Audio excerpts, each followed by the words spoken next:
How's it going, everybody? My name is John, and today we only have one major news story to address, as last weekend, the No Kings movement orchestrated their second round of protests across the nation, drawing in an alleged 7 million Americans to protest Donald Trump and his administration. As I'm sure you can guess, if we have 7 million people doing much of anything, there's going to be a lot of controversy around it. The first piece of contention I would like to address are these No Kings protests, is the No Kings movement in general actually advantageous to the Democrats, or is it successful in its goal of stopping what they see as Trump's authoritarian reign that they even brand him as a king? I would say no.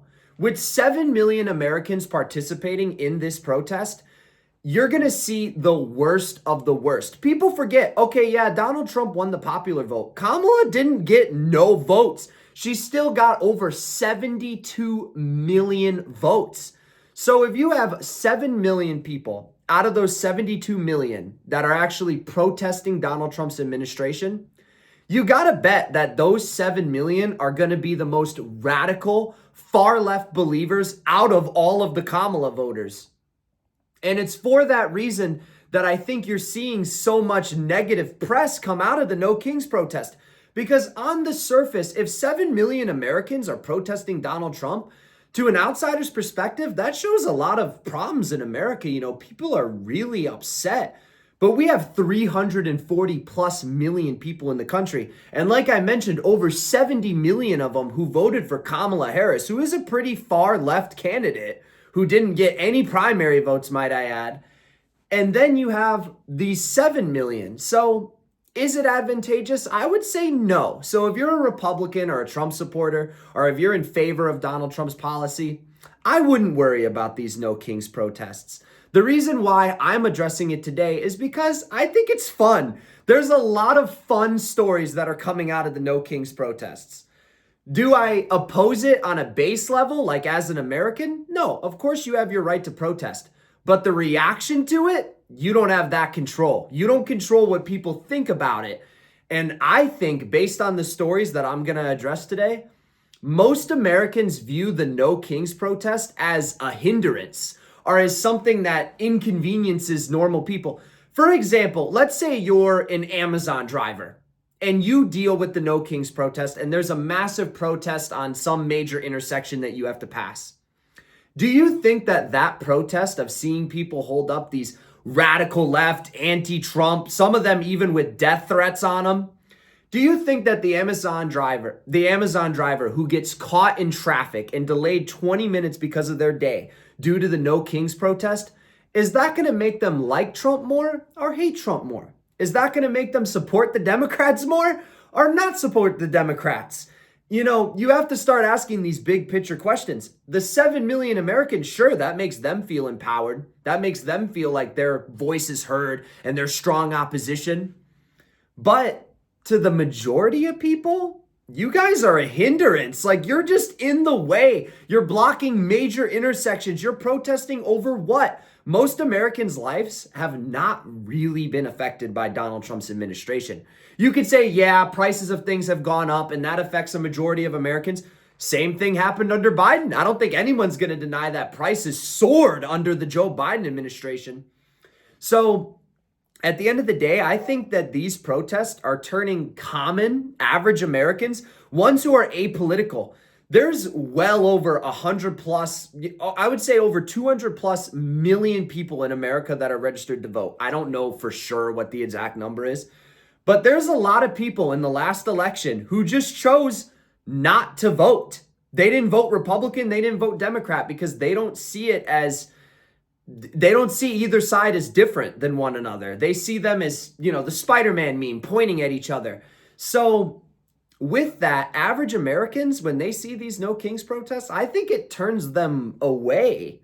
Because like I mentioned, it's the radical sect of the party. And to prove that, one of those radicals that was in the No Kings protest was a woman named Lucy Martinez, who, as Trump supporters were going by, did this mocking motion, pointing to her neck, mocking the death of Charlie Kirk, mocking that assassination. And it turns out that she's a school teacher who teaches kindergartners. To the average American, Charlie Kirk is not a radical. To the left, sure. To those 7 million protesting, yeah, Charlie Kirk is a fascist. He's the farthest right you can get. Well, I can tell you right now, as somebody who lives on the internet, of course I have a life, but as someone who lives on the internet and spends a lot of time on social media, if you think Charlie Kirk is this radical right-wing conservative, you haven't even scratched the surface. So when average Americans see this woman doing these gestures towards her neck, they're going to side with the Republicans. They're going to say, wow, the Democrats are really, they're not well. They're, wishing death. You had the Trump assassination attempts that happened last year. You had Charlie Kirk getting shot. You see political violence on both sides happening every single day. Somebody does something to the other, posted on the news. And when you have people like this Lucy Martinez who's teaching kids, it worries people. Now, the big controversy coming out of the Lucy Martinez story with her doing that gesture towards her neck is that she supposedly, I don't know if this news story is 100% true yet, but supposedly Lucy Martinez got fired by the school district for those actions of doing that. And people will say that's a violation of free speech, that you should be allowed to mock somebody's death if you want to. You should be allowed to say whatever you want under the guise of free speech. Most of the time, I would agree with you. But in this instance, a school firing a teacher for something that they don't see as proper conduct for their staff is not a violation of free speech. If you worked at, let's say you're a teacher, and you made an obligatory statement like saying there's only two genders, right? Which some people are actually offended by. If you made a statement saying there are two genders, there's going to be a large sect of people online who say that you're devaluing people, that you're spewing homophobic or transphobic rhetoric that's against non-binary people or people of third and fourth or however many genders there are. And if the school fired those people saying that there are only two genders over that, the left would be applauding it. They'd be saying, wow, you're cleaning up our education system, getting rid of homophobic people and people who have wrong think in their eyes. Well, it's the same thing for Lucy Martinez. If a school district determines, hey, we don't want a teacher out in public who teaches kindergartners. Apparently she's a K through 8 teacher. That's what I've been hearing online. We don't want her teaching young children when she's out in public protest, doing obligatory hand signals, mocking a person's death in public. If she's doing that in public, can you imagine what type of information she could be feeding to your 6-year-old behind closed doors? It's not a violation of free speech for a business, which schools are businesses. Yes, they are regulated by the government, but the school is allowed to have a center point of view. They're allowed to have values that they see fit. And if you don't fit those values, then sorry. If any one of us said something offensive at work, for example, this is just for example, let's say I said, I hate Asian people. I can't stand them. Would anybody raise an eyebrow if let's say I worked for Amazon. We're going to use Amazon as the example again. If I worked for Amazon and I said, I hate Asian people, would anyone bat an eye at Amazon for firing me? Would they bat an eye for firing that person? No, not at all. So why do people get up in arms and say that it's a violation of the First Amendment, even though like the federal government, even the legislative senators, the federal government, Trump, they have nothing to do with it. They have nothing to do with if a school decides to get rid of someone due to public backlash, due to a statement that they made that is unquestionably very politically swayed. And to the majority of people, exception of probably those 7 million attending the protest, is very obscene and rude. It's not proper. So that's why it's not a violation of free speech to fire Lucy Martinez or anybody. And another story that's coming out of it that's having a bit of controversy, our dear old friend, somebody that I reference on this channel a lot because he's very close to me in age, Harry Sisson is up in arms because Trump posted a video of a plane flying over the NYC No Kings protest. And it cuts to Harry Sisson, and he's walking with the camera, and a bunch of shit just gets dropped, like literal poop gets dropped on Harry Sisson's face. People are saying that Trump shouldn't be posting stuff like that, and I won't fully disagree with it. The president probably shouldn't be participating in memes or literal shit posting, for lack thereof better words. Do I think that it's healthy for the nation for a president to post, dropping feces on American people? Probably not. But is it funny? Yeah, it's a bit funny, especially considering that it's Harry Sisson. Harry Sisson, to me, is the worst type of Democrat. There was a notorious moment that he had on the Piers Morgan show where Piers asked him, how many genders are there? And Harry's answer, at least 2. Yeah, I don't know what that executive order means. I don't know what the president declared. It means there are two genders, male and female. Do you disagree with that? How many genders are there, Harry? Yeah, come on, little guy. How many genders are there? Again, these guys don't know what they're talking about, so they won't be able Harry, to answer. how many genders are there? How many genders are there, Harry? How many genders are there? What's the legal? I'm gonna use Joe Biden's answers. At least 2. At least 2. That satisfies. Well, how the many little more phrase you other guys than got going male, up in there. female? That's a TikTok answer.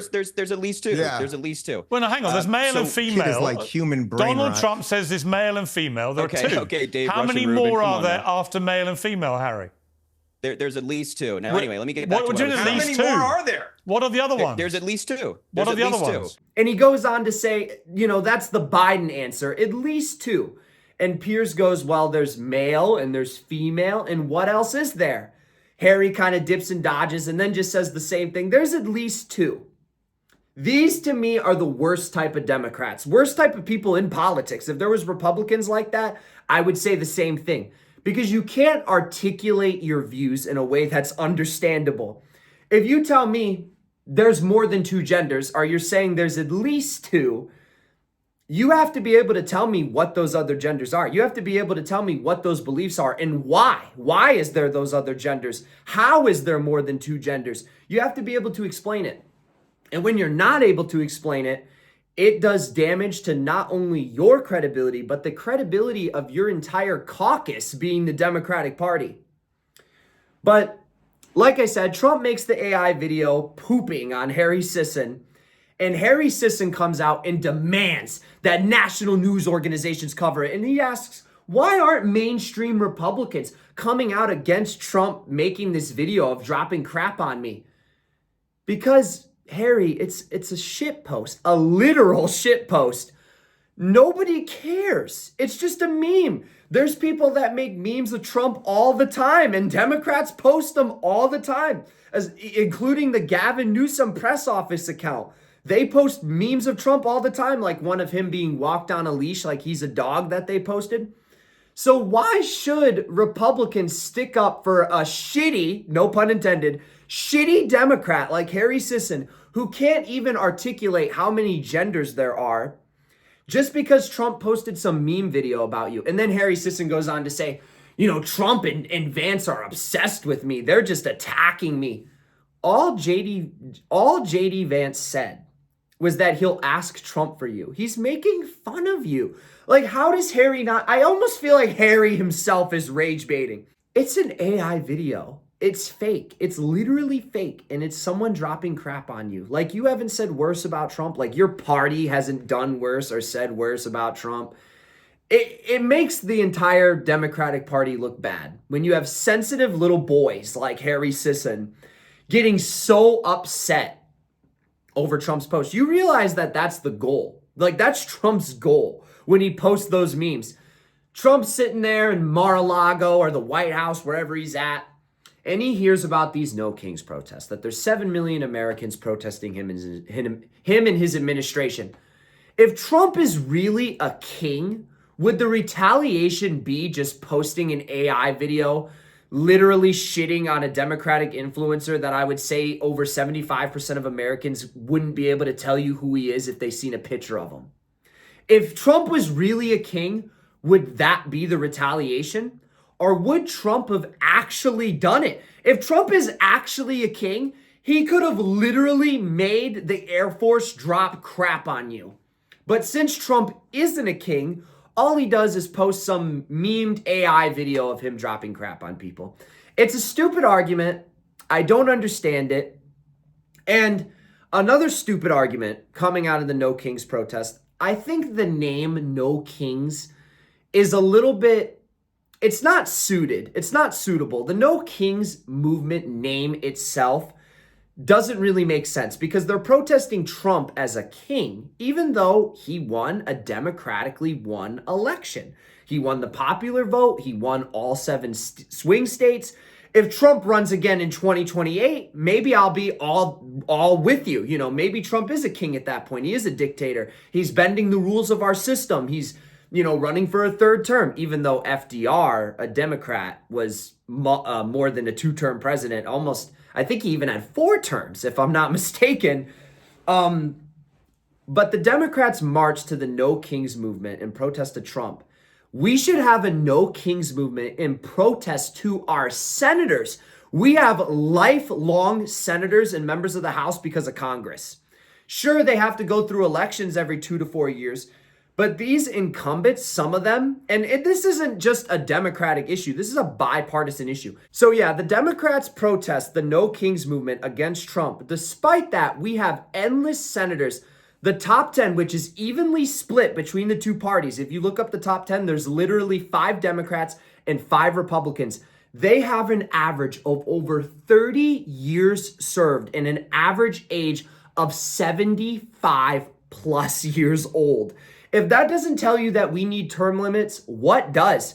When you have this ability, you have lifelong senator members like Mitch McConnell, who recently had that video of him falling down, which I think was a really good message to show we need congressional term limits. Our government looking like this isn't just a bad look. Like Mitch McConnell falling isn't just a bad look for the Republicans. And Joe Biden being as old as he was running for president wasn't just a bad look for the Democrats. It was a bad look for the whole country on both ends. So we should undoubtedly have some sort of age limit when it comes to people running in politics, and especially with these senators, because they have lifelong power, truthful lifelong power, and nothing can stop them. And with that being said, that's about all I have to address with the No Kings protest. I just wanted to quickly make a video kind of shooting over some of the main stories coming out of it. I don't think it's advantageous for the Democrats at all for these protests because, like I mentioned, when you have 70 plus million voters who are still voting for the Democratic Party, even in an election that they lost, when you have these protests that are going to have 7 million people attend, it's going to be the worst of your party, the farthest of the left of your party. And for centrists and independents like myself, when you see that, it alienates you from the Democratic Party. Because when I look at the far left Democrats, I don't see any alignment at all. I don't see any relatability to them whatsoever. It's the same way that if the Republicans did that protest, I'm sure that only about 7 million of Trump supporters would come. And they would probably be the farthest to the right. They'd probably be the ones that are super racist and actually homophobic, because it's not homophobic to believe that there's only 2 genders. Homophobic is if you see a gay person and go, ah, and you run away. That's actual homophobia. Saying that there's only 2 genders or saying that you believe that people should probably be straight, none of that is homophobic. But anyway, like I said, that's all I got for you guys today. Let me know what you thought of the No Kings protest that happened last Saturday. That's about all I got for you guys. Peace out.